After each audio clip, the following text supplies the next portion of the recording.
around here, and that is, how do you clean windows without smears? John Durrant is the owner of Kilted Cleaners, came to Australia from the remote island of Bute, west of Glasgow. Hello, John. How are you, mate?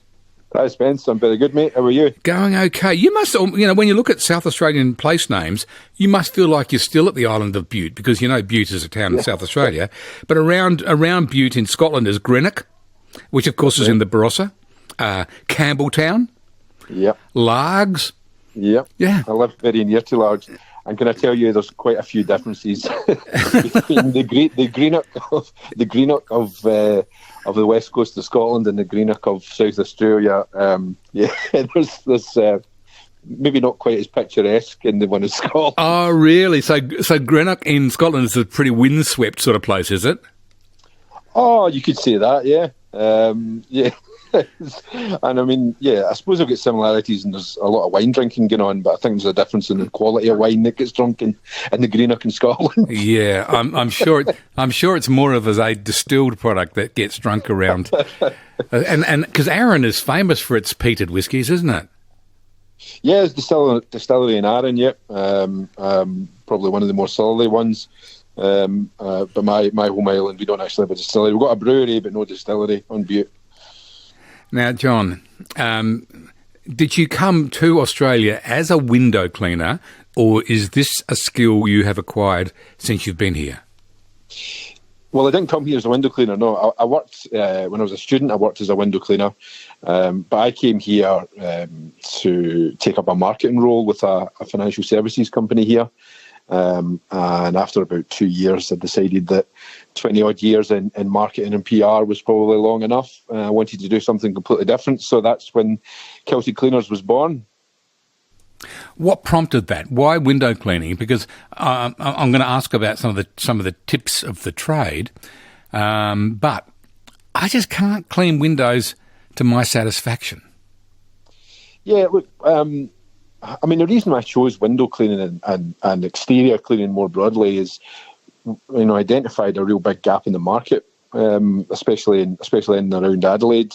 I briefly toyed with the idea. I wanted to do something that was kind of, as I saw it then, would have been more of a less pressure in the job.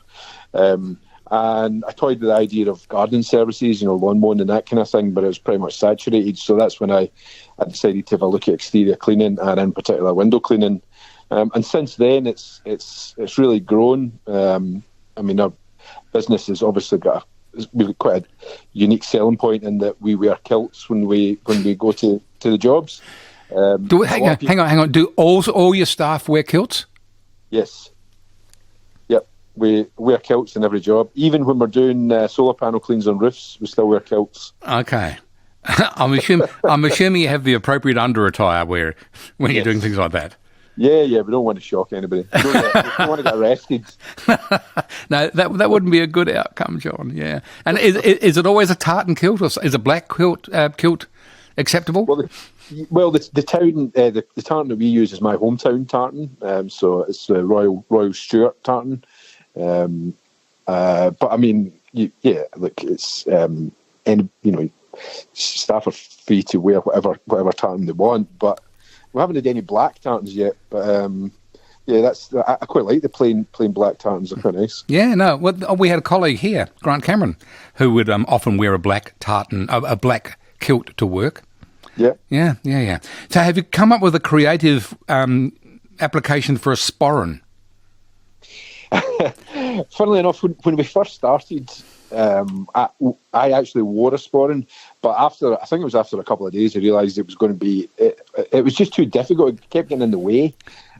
So we don't go with the sporran. We do wear a sort of squeegee belt on the side with the kilt, but the sporran just wasn't very practical. No.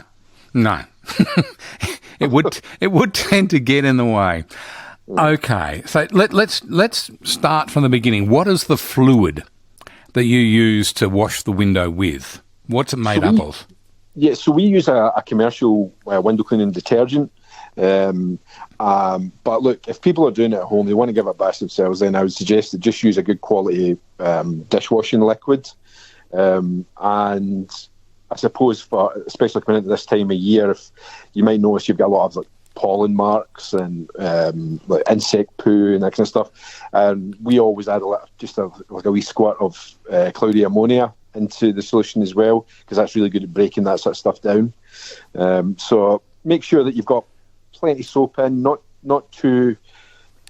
Don't dilute it too much. Make sure that you can see the soap is beading and bubbling a lot on the glass when you're applying it, and that's really the key thing. Then give it 30 seconds to work into the dirt and grime, and then scrub it and then squeegee it off.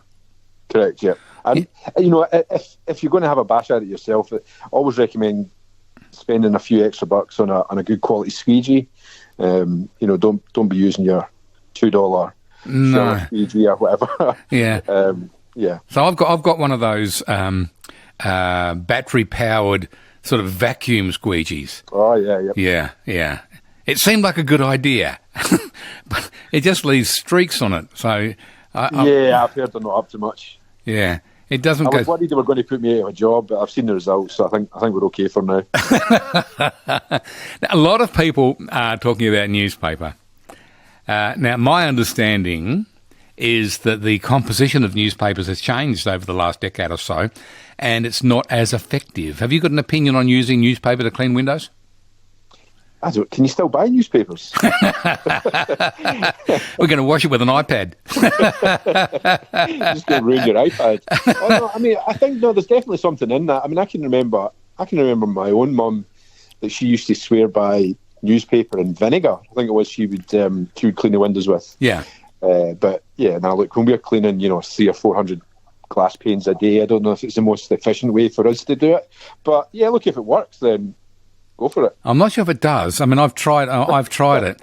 So my big issue is that, particularly the windscreen on my car, I have a big issue with the windscreen on my car. I cannot ever get that as clean as when it came off the factory floor.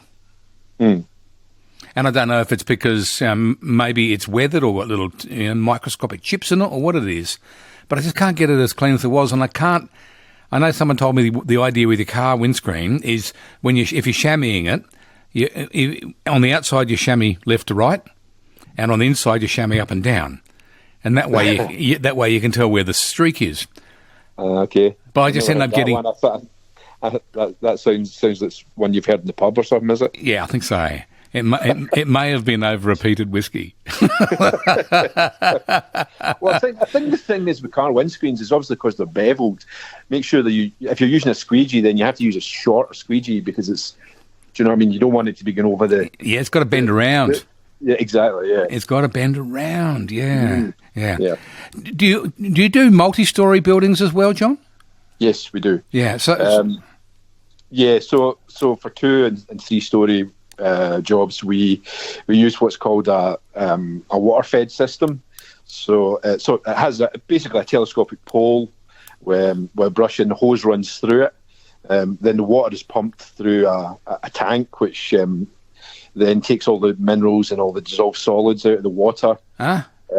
Deionization, so it doesn't leave any water spots on the glass. Okay, so the quality... Quite sophisticated. Yeah, so the quality of the water is an issue.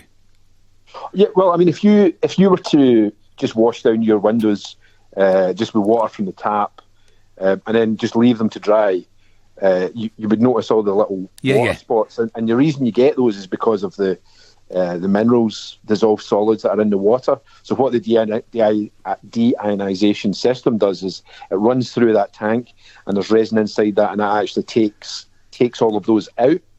And so you have what comes out the other end is pure water, so you can brush it off without using any soap. And the idea is that it leaves your windows completely clean. All right. Now, Sheila's on the phone from Lower Mitcham, John. And I think Sheila might have done the same thing as me and bought one of those vacuum squeegees. Hello, Sheila. I did, Spence. Yeah. Aren't we both silly? Yeah. Anyway, I have gone back to vinegar and newspaper, and it's just another reminder that everything my mother taught me was right. So the newspaper still works okay? Oh, yeah, it still does. Not the magazines. It has to be the newspaper. No. Glossy paper I don't think would be a good thing. No, it's not good. But the rest, perfect. Ah, okay. So, and straight vinegar or mix it with some water? Yeah, mix it with some water. But I usually make a little spray bottle of that, Yeah. put it on, off we go. Okay. All right. So put it into a spray bottle and try that. Yeah. A number of people have asked about shower screens. Have you got any? We'll go back to John on shower screens as well. But have you got any tips on getting your shower screen clean? Me? Yeah. I use bleach. On your shower screen? Yeah, I just have a bucket of water and with some bleach in it or on the cloth, and it gets rid of all the mold and all the other stuff straight up. Okay. And I just then, what's that thing called where you just wipe it down like a window cleaner? Ah, okay. All right. Well, squeegee. A squeegee. Yeah. And that's another thing from my mother. Oh, well, there you go. Sheila, thank you. John Durrant, do you want to add to that conversation around cleaning shower screens? Do you get involved in that as well? Well, shower screens are my pet hate, so we don't offer it. But I mean, essentially, that build-up that you see in the glass in the shower is usually just lime scale. So even using something like a wee bit of CLR or something to remove that, and then again just soap detergent, water and detergent, and then just squeegee off as normal. But yeah, being inside a shower enclosure and a 40-degree day, doing that with CLR chemicals isn't really one of my favourite things, so I try and avoid that. Yeah, no, I'm with you on that, John. Hey, thank you, mate. Get back to work. Hey, as a matter of interest, does the outside temperature make a difference? Because you don't want the stuff on the window drying too quickly, do you? Yeah, it does, and it's a bit of a battle. And when we get into summer, when you get those sort of 35-degree days, the soap just the glass is so hot, the soap starts to dry just as soon as you put it on the glass. Yes. So we actually add a chemical. It's a wetting agent that we add to our solution, and then it gives you a wee bit more time before you have before you squeegee off. So, but yeah, that is one of the one of the issues in the summer. Hey, John, thank you, mate. I hope our paths cross again. Enjoy. I want to talk about life on the Isle of Bute at some stage. That'd be great. Love to talk about Bute with you. Okay, good on you, John. See you, mate. Bye for now. 4:20 is